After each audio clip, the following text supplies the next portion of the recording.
우리가 팔복에 있는 말씀을 지난 주일부터 함께 나누고 있는데요. 오늘은 우리 두 번째 시간 애통하는 자의 복이라는 제목으로 같이 말씀의 은혜를 나누기를 원합니다. 사랑하는 여러분, 소확행이라는 말을 들어보셨습니까? 한국에는 이 말을 줄여가지고 던지는 이 말이 참 유행처럼 이렇게 번쩍하고 있는데, 이 소확행, 소소하지만 확실한 행복, 그거를 소확행이라고 이렇게 말합니다. 이 한때 유행을 했었다고 하더라고요. 소확행. 우리가 언제 이 소확행을 느낄 수가 있습니까? 소소하지만 확실한 행복, 언제 느낄 수가 있습니까? 아무도 없는 이른 아침에 한 잔의 커피와 그 향기로 하루를 여는 순간 나에게 행복감이 찾아오죠. 소확행. 하루의 일과를 마치고 사랑하는 아내와 아니면 남편과 사랑하는 사람과 이렇게 산책길을 걸을 때에 다가오는 그런 느낌, 그 행복이 바로 소확행이죠. 이런 작고 평범한 순간들이 우리에게 행복을 선물해 줍니다. 이러한 소확행이 우리의 마음을 잠시 동안 따뜻하게 해줄 수 있을지 모르겠으나 이것이 우리를 진정한 행복의 사람으로는 만들어주지 못합니다. 행복은 그저 스쳐 지나가는 그런 느낌만으로 유지되는 게 아닌 것이죠. 지나온 나의 삶을 되돌아보며 정말 하나님의 은혜고 너무 감사하다. 그런 고백. 어떤 상황과 환경 속에서도 흔들리지 않는 이 영적인 깊이와 정서적인 만족이 자리할 때 우리는 비로소 참된 행복을 누릴 수 있습니다. 우리 예수님께서 말씀하신 이 팔복들은요, 산상수훈에 선포하는 이 팔복, 이게 산상수훈의 입구 서문과도 그렇게 같다고 말씀드렸지 않습니까? 이 팔복은요, 우리가 삶 속에서 진정한 행복을 얻고 그것을 유지하는 신앙의 태도를 우리 주님이 가르쳐 주시고 계신 것입니다. 진짜 행복은 그게 아니라 여기에 있다는 것이죠. 우리 예수님은 행복을 얻는 8가지 복된 자세를 말씀하지만 그 어느 것도 세상이 말하는 이 행복의 조건과는 하나도 닮지 않았습니다. 우리 주님이 말씀하시는 복은 어떤 복입니까? 마음이 가난한 자, 그리고 애통해하는 것, 의에 줄이고 목이 마른 것, 다른 사람을 긍휼히 여기는 것, 마음이 청결하고 의를 위해서 핍박을 받는 것. 이것은요, 오늘 현대인들에게 있어서 행복의 조건이 아니라 어떤 조건입니까? 불행의 조건이죠. 불행의 조건. 세상은 가난이 곧 비참이라고 그렇게 말하고, 애통은 우리에게 불행이 닥쳤기 때문에 눈물을 흘리는 것으로 그렇게 생각합니다. 경쟁이 치열한 이 사회 가운데에 온유함으로 살아갈 수 있습니까? 그러면 약해 빠졌다고 이야기를 하겠죠. 의에 줄이고 목이 마른 것, 세상을 향하여 공의를 부르짖고 의를 부르짖는 것, 먹고 사는 것이 지금 네 코가 석자인데 무슨 의를 부르짖고 있느냐, 현실 감각이 부족하다는 그런 오해를 받습니다. 청결한 마음, 이 순수한 마음은요, 어린아이들의 덕목처럼 취급을 받으며 오히려 세상에 살아남으려면 어떻게 해요? 영리하게 자신을 처신해야 된다고 세상은 말합니다. 이처럼 예수님께서 말씀하신 이 복은요, 세상이 추구하는 이 복과는 완전히 상반된 것입니다. 바로 그 지점에서 우리 주님께서 오늘 저희들에게 말씀하고 있는 것이죠. 우리가 복이라고 여기는 것들, 이것들은 법만 추구하는 그냥 피상적인 행복일 뿐이야. 잠시 기분 좋게 만들어줄 수 있을지 모르지만 너의 영혼의 깊은 곳까지 채우지 못한단다. 오히려 그런 것에만 집착하다 보면 너의 영혼은 점점 메말라가고 고갈되고 말 것이야. 우리 주님이 오늘 저와 여러분들에게 그렇게 말씀하시는 것이죠. 그러므로 주님은요, 우리를 더 깊은 곳으로 이끄시기를 원하십니다. 진짜 행복, 그 참된 행복을 찾기를 원하시는 것이죠.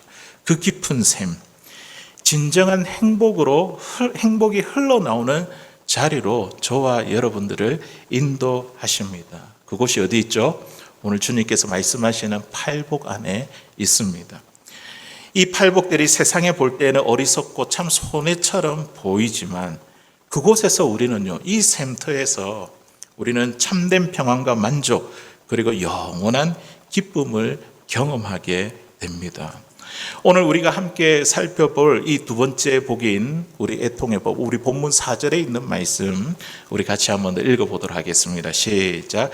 애통하는 자는 복이 있나니 그들이 위로를 받을 것이며. 아멘. 지금 어떤 자가 복이 있다고 말씀하고 있습니까? 애통하는 자, 애통하는 자. 우리가 지난주에도 같이 말씀을 나눴지만 이 복이 있다 할 때에 이 복은 어떤 복이라고 이야기했죠? 우리가 생각하는 그 복이 아니라 하나님의 생명으로 충만한 것. 이게 이제 참된 복이라고 그랬죠. 우리 내면 깊은 곳에 하나님의 생명으로 충만한 것. 하나님의 생명으로 충만한 이 복을 얻을 자가 누구냐면 바로 애통하는 사람이라고 우리에게 말씀하고 있습니다. 그런데 오늘 살아가는 이 현대 사회는요, 이 애통함에 대해서는 결코 긍정적으로 여기지 않습니다. 좋게 여기지 않는 것이죠. 사람들은 슬픔보다 기쁨을, 애통보다 웃음을 추구합니다. 그렇지 않습니까? 할 수 있으면 유쾌하려고 하고, 그리고 즐거운 일들을 찾아다니며 그 기쁨에 머무르는 것이 행복이다, 이렇게 세상 사람들은 생각합니다. 그런데 우리 주님은 지금 다르게 말씀하고 계십니다. 진정한 기쁨을 누리기 위해서는 어떻게 해야 되냐면 이 애통의 골짜기를 지나가야 된다. 우리 주님이 그렇게 말씀하고 있습니다. 이 애통의 골짜기 없이는 진정한 행복이 없는 거예요. 우리가 느끼는 이 행복이라는 감정, 우리는 이 얕은 물가에서 우리가 이 기쁨을 누리면서 즐거움을 누리면서 행복을 누리며 머물기를 원하지만 우리 예수님은요, 우리를 더 깊은 곳으로 초대하십니다. 그곳에 참된 행복의 샘이 터져 나오는 것이죠. 그 샘들의 중에 하나, 그 8개 중에 그 하나가 오늘 예수님이 애통합니다. 우리에게 가르쳐 주고 있습니다. 어느 한 신실한 그리스도인이 있었습니다. 이 청년이었는데요. 믿음이 좋은 청년이었는데 결혼할 시기를 놓치면서까지 병든 홀어머니를 정성껏 이렇게 돌보며 살았습니다. 주변 사람들은 그의 효심에 감탄했고 또 이 청년을 존경했습니다. 어떻게 그럴 수 있지? 하지만 아무리 극진히 돌보아도 어머니는 결국 세상을 떠나고 말았습니다. 그의 마음은 깊은 슬픔, 허전함으로 가득 찼습니다. 그러나 이 청년은요, 슬픔을 표현하지 않았습니다. 어머니가 천국에 가셨으니 너무 슬퍼하지 말아야지. 내가 너무 슬퍼하면 다른 사람들이 나를 볼 때 어떻게 볼까? 믿음 없는 사람으로 보지 않을까? 그렇게 감정을 억누른 채 일상으로 복귀했습니다. 겉으로 보기에는 금세 회복이 된 것 같지만 이분에게 이상한 증세가 나타났습니다. 아무리 재미있는 이야기를 들어도 웃지 않았고 좋은 것을 보아도 마음이 움직이지 않았습니다. 모든 것이 몸이 건조했고 식욕도 잃어버렸습니다. 나에게 우울증이 아닌가, 찾아온 것이 아닌가 싶어서 병원을 찾아가고 약도 복용했지만 잠시뿐이었습니다. 그리고 결국 그는 전문 상담사를 찾아갔고 상담사는 이렇게 말했습니다. 슬퍼해야 할 그때에 이 슬픔을 건너 뛰어넘었기 때문에 지금 감정이 막혀버린 것입니다. 이런 이제 진단을 내렸습니다. 사랑하는 성도 여러분, 이것이 우리에게 지금 무엇을 말해주고 있습니까? 우리의 감정을 다 덮어버리고 피상적으로 겉으로 이 문제를 해결한다고 해서 우리에게 진정한 회복과 행복이 찾아오지 않습니다. 우리 예수님은요, 우리가 겉으로 웃고 있는 이 상태를 복이라 오늘 그렇게 말씀하지 아니하셨습니다. 어떤 자가요? 애통하는 자가 복이 있다라고 우리에게 말씀합니다. 우리는 종종 이런 문제들을 두고 이렇게 다짐합니다. 내가 기뻐해야지, 즐거워해야지, 감사해야지, 작은 것에서 행복을 찾아야지. 참 좋은 마음이죠. 좋은 마음. 하지만 내 영혼이 진정으로 기뻐하지 아니한다면요, 그 기쁨은 껍데기일 뿐입니다. 내 영혼이 아픈데 웃으려고 애쓰는 것은 오히려 우리를 더 지치고 공허하게 만듭니다. 겉으로는 괜찮지만, 괜찮은 척 하지만 홀로 있을 때 찾아오는 그 외로움, 고독감, 그 공허함, 이게 우리 내면의 진짜 상태를 말해주고 있는 것이죠. 이것은 자신을 속이는 삶이며 결국 내 영혼을 병들게 만듭니다. 사랑하는 성도 여러분, 우리가 아프면요, 아프다고 말하십시오. 슬프면 눈물을 흘리십시오.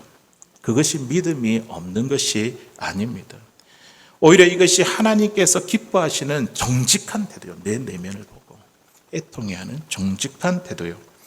그럴 때에 우리는 하나님의 위로를 경험할 수 있습니다. 이것이 우리에게 복된 자리라는 거죠. 그래서 예수님께서 오늘 말씀하십니다. 애통하는 자가 복이 있다. 우리 주님이 애통하는 자가 복이 있다고 말씀하시는데 누가 아픔을 표현하는 그 사람에 대해서 정죄할 수 있겠습니까? 오늘 본문에서 말씀하는 이 애통하는 자, 이 헬라어 원어로 보니까 펜손테스라는 단어를 사용하고 있습니다. 이 단어는요, 단순한 그런 슬픔이 아닙니다. 속으로 사귈 수 없을 만큼 고통스럽고 깊은 근심, 이 슬픔을 뜻하는 단어입니다. 가슴을 짓누르는 고통, 심장을 찢는 그 아픔과 같은 극심한 괴로움을 말하고 있는 것입니다. 그렇다면 왜 이렇게 애통하는 사람이 복이 있다고 우리 주님이 말씀하실까요? 사람들은요, 여러 가지 이유로 애통해야 합니다. 우리가 앞서 이야기한 것처럼 인생의 여러 가지 문제들을 가지고 그렇게 슬퍼하고 애통하죠. 그런데 오늘 예수님께서 말씀하시는 이 애통은요, 단순히 인생의 아픔만을 말하는 것이 아닙니다. 더 깊은 곳에 우리가 들어가 보면 이 애통은요, 자신의 죄를 보는 데서 오는 거룩한 탄식입니다. 내 안에 죄가 보이는 거예요. 그것 때문에 내가 하나님 앞에 거룩한 탄식, 통회하는 것, 이게 이제 더 깊은 뜻의 애통이라는 것을 우리에게 가르쳐주고 있습니다. 우리가 앞서 지난 주간에 함께 나눴던, 주일에 나눴던 이 팔복의 첫째 복이 무엇이었습니까? 심령이 가난한 자의 복이었지 않습니까? 어떤 자가 심령이 가난한 자입니까? 단지 그냥 마음의 가난함을 말하는 것이 아니라 하나님으로 목말라 있는 사람, 하나님의 생명으로 채우려고 하는 사람, 내 영혼이 가난하고 공허하며 무력한 것을 깨달아 내가 하나님만을 전적으로 의지하기를 원합니다. 하나님을 향한 그 갈망함, 갈급함, 목마름, 이게 심령이 가난한 자라는 것이죠. 그리고 그 사람이 하나님의 은혜 앞에 서게 될 때에 비로소 자신의 실체를 보게 됩니다. 나의 실상. 정직한 영혼에게 주어지는 축복 중에 하나가 무엇이냐면 바로 나의 실상을 보게 된다는 것이죠.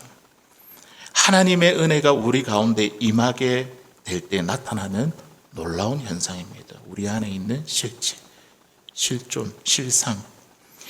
하나님의 은혜에 멀리 떨어져 있을 때는 내 내면의 죄와 허물과 상처, 이런 것들이 잘 보이지 않습니다. 그런데 그 하나님의 은혜가 내게 가까이 오면 가까이 올수록, 다가올수록 그 은혜의 빛이 내 안에 감추어진 것들을 환하게 비추기 시작합니다.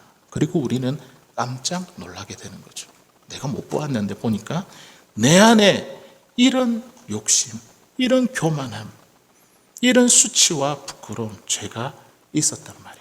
그것을 깨닫고 보게 된다는 것이죠. 나는 지금까지 살아오면서 꽤 괜찮은 사람이라 생각해 왔는데 내가 경건하게 살려고 그렇게 노력했고 사회적으로도 어느 정도 성취를 이루었고 신앙생활도 열심히 해왔다고 생각해왔는데 하나님의 은혜가 우리에게 가까이 오면 가까이 올수록 우리는 결코 자랑할 수 있는 존재가 아니며 모든 것이 하나님의 선물이었다는 사실을 깨닫게 됩니다. 자기의 실상, 이 실존을 깨닫게 되는 순간 우리는 깊은 애통 가운데 나아갑니다. 내 죄를 보는 것이죠. 자신을 자랑하며 살았던 그 시간들이 참 부끄럽고 하나님의 은혜를 내가 이룬 것처럼 착각했던 그 교만함 때문에 가슴을 치게 됩니다. 우리 베드로를 보십시오. 베드로가 예수님을 진정으로 만났을 때에 그가 제일 먼저 깨달은 모습이 무엇일까요? 주님을 만났을 때 베드로가 예수님이 나를 수제자로 부르셨네 이렇게 반응했을까요? 아니죠. 그런 마음이 아니었습니다. 그의 입에서 나온 고백은 단 하나였습니다. 주여 나를 떠나소서 나는 죄인입니다. 이게 예수님을 만난 자의 진정한 반응이거든요. 이 고백은 단순히 남들도 그렇게 말하니까 나도 따라서 말하는 그런 고백이 아닙니다. 하나님의 임재 앞에 섰을 때에 그는 주님의 거룩하심, 전능하심, 그리고 자신을 품어주시는 그 사랑 앞에서 내가 얼마나 부족하고 연약한 존재인지 철저히 깨닫게 되었을 때 주님, 나를 떠나소서 나는 죄인입니다. 그 죄에 대해서 애통해야 한다는 것이죠. 이것은요, 우리가 신앙인이라고 한다면 이게 정상적인 반응입니다. 우리 믿음의 사람이라고 한다면. 주님을 만나면 다 이런 반응을 하게 되어 있습니다. 주님이 우리에게 오시는 이 은혜는요, 그냥 우리를 기뻐서 날뛰게 하는 것이 아닙니다. 이 은혜에 대한 첫 번째 반응이 무엇이냐면 먼저 우리로 하여금 우리의 실체를 보게 되고 내 마음 아프게 하고 속상하게 만들며 무엇보다 죄와 허물 앞에서 우리를 애통하게 만듭니다. 우리가 주님을 진심으로 만나게 되면요, 우리는 피할 수 없는 거룩한 죄의식 앞에 우리가 서게 된다는 것이죠.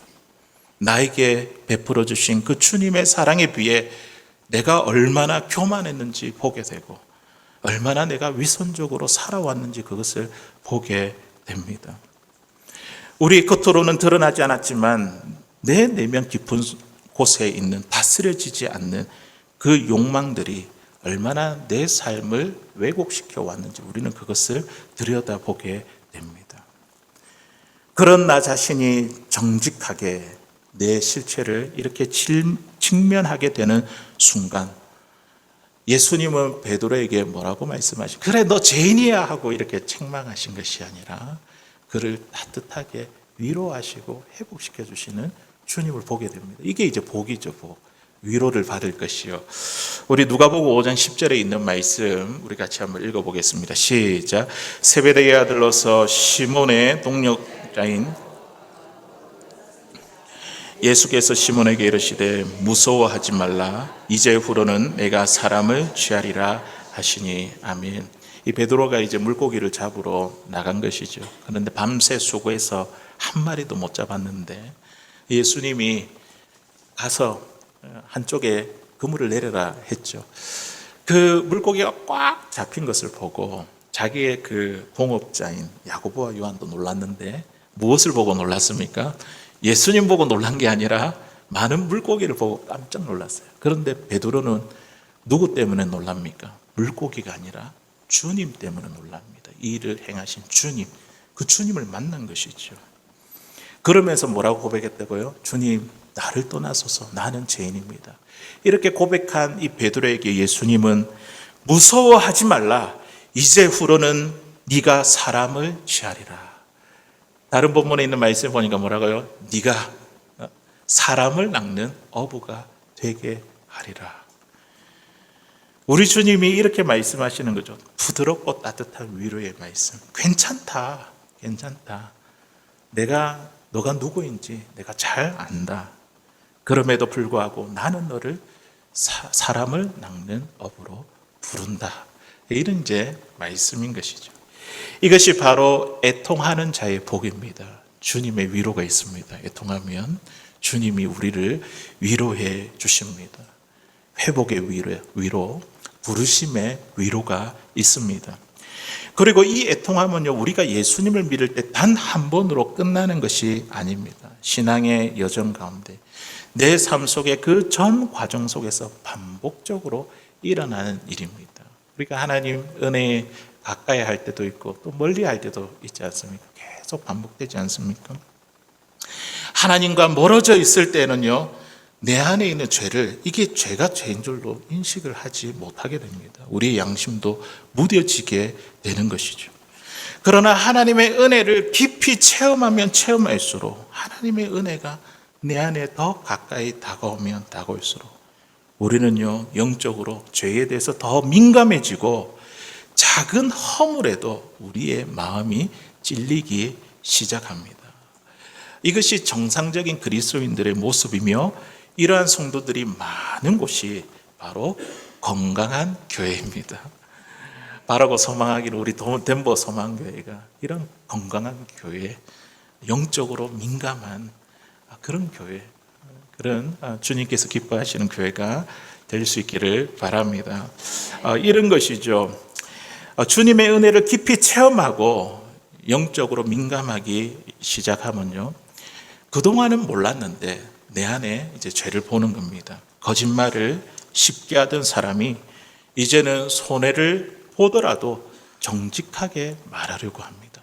그전에는 내가 이렇게 말하는 게 거짓말인지 몰랐는데 영적으로 민감하니까 작은 것도 정직하게 말하려고 합니다. 우리에게 있는 이 물질, 재정적인 것, 하나님이 우리에게 맡겨주신 거잖아요. 내 것이라고 그냥 생각했는데 내가 주님을 만나고 나니까 이 재정적인 것도 하나님의 것인데 이제 무책임하게 이 재정을 관리하는 것이 아니라 성실하게 주님 부르시는 그날까지 이 물질을 관리하려고 노력합니다. 내 인생에 내가 주인인 줄 알았는데, 내가 왕인 줄 알았는데, 그래서 내 모든 상황을 내가 통제하며 그렇게 살아왔던 자가 이 주님의 은혜를 경험하고 영적으로 민감해지니까 이제는 하나님께 맡기고 또 기다리며 하나님의 통제를 받는 그런 삶을 살아가려고 합니다. 타인을 시기하고 미워하던 그 사람이 그런 마음을 품고 있는 자신을 보고 안타까워하며 애통해 합니다. 성경에 나온 우리 믿음의 사람들의 수많은 덕목들이 있지 않습니까? 이거 딴 나라의 이야기가 아니라 이제 자기에게 주시는 말씀으로 듣게 되는 것이죠. 참 부담스럽고 무거워서 회피했던 사람이 이제는 나의 부족함을 인정하며 그 말씀 앞에 애통함으로 엎드리게 되는 것입니다. 이러한 사람 안에 어떤 고백이 나오냐면요, 맨날 사도 바울과 같은 고백, 탄식이 터져 나옵니다. 로마서 7장 24절에 있는 말씀 우리 같이 한번 읽어보겠습니다. 오호라, 나는 공고한 사람이로다. 이 사망의 몸에서 누가 나를 건져내랴. 아멘.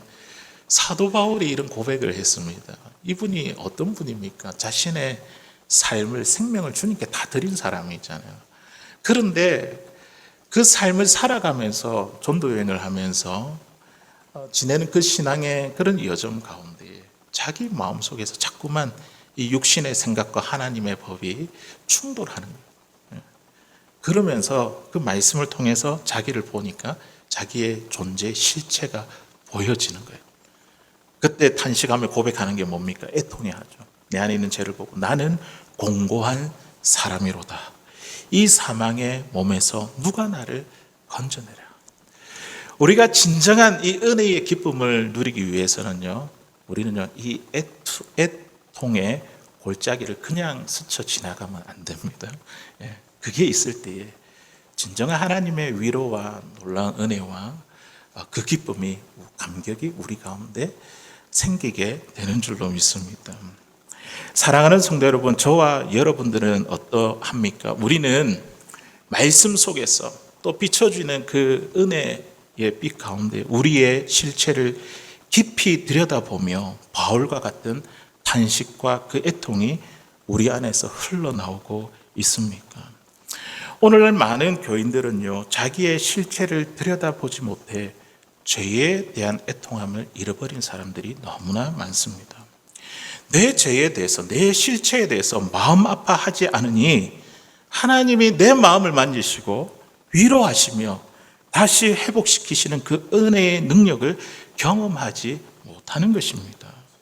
그러니 그 결과 어떻게 됩니까? 구원의 기쁨, 감격도 내 삶 속에서 사라지게 되는 것입니다.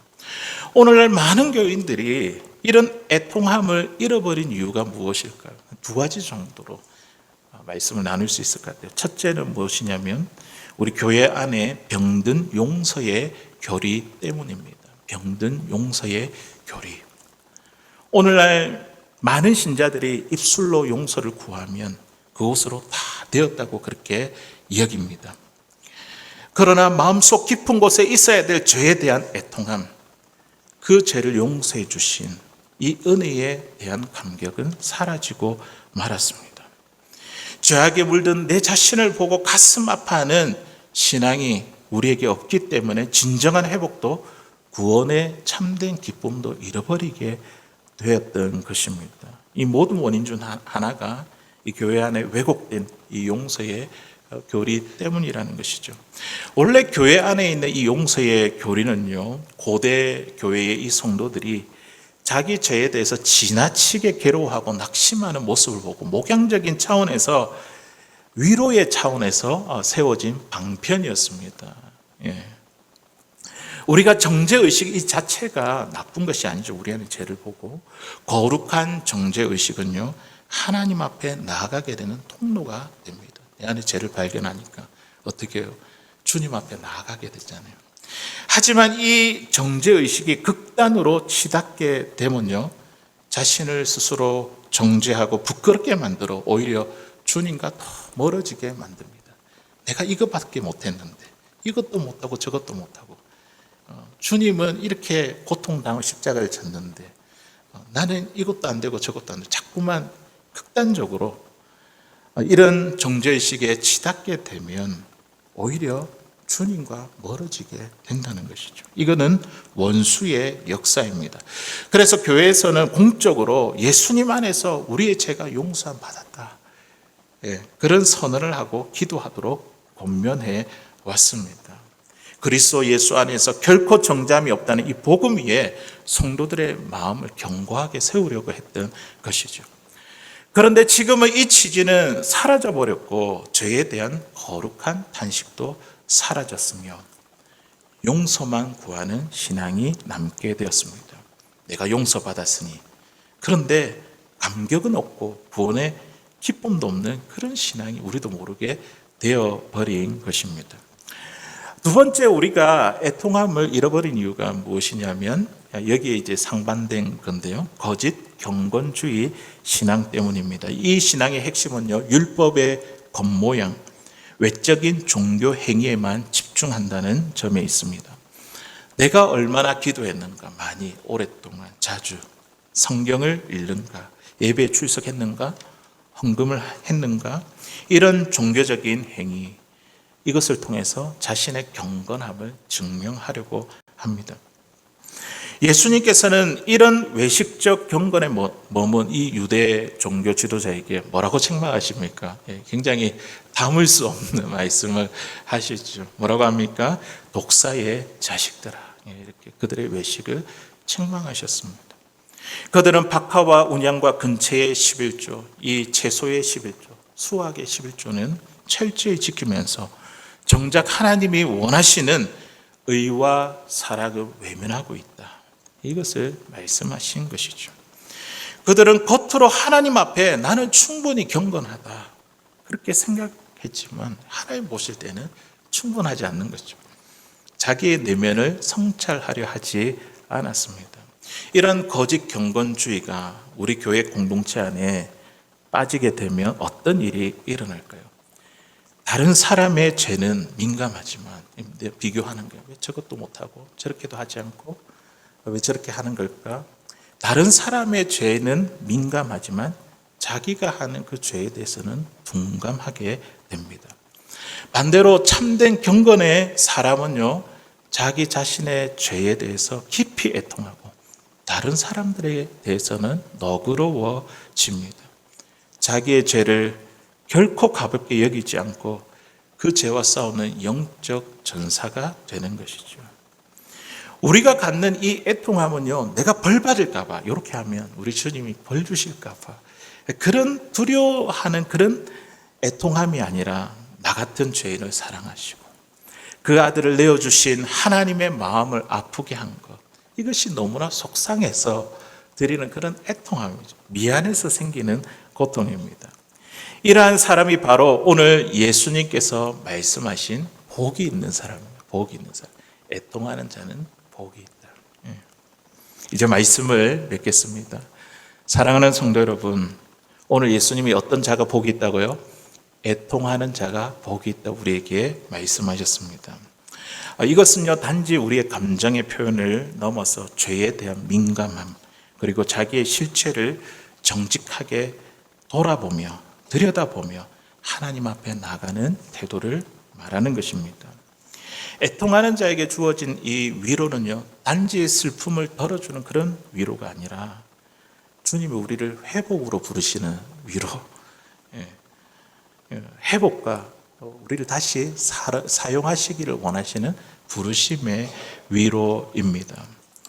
사랑하는 저와 여러분들의 마음에 이런 애통함이 살아 있습니까? 죄 앞에 우리가 눈물 흘릴 줄 알고 나의 교만을 보고 주님 앞에 무릎을 꿇을 줄 아는, 그래서 주님 앞에 나오는 그 자에게 우리 주님은 이렇게 말씀합니다. 내가 너를 위로하겠다. 내가 너에게 복을 주겠다. 하나님의 생명으로 충만케 하겠다. 날마다 그 위로, 그 복을 얻고 참 행복을 누리는 사랑하는 저와 여러분들 다 될 수 있기를 주의 이름으로 간절히 소원합니다.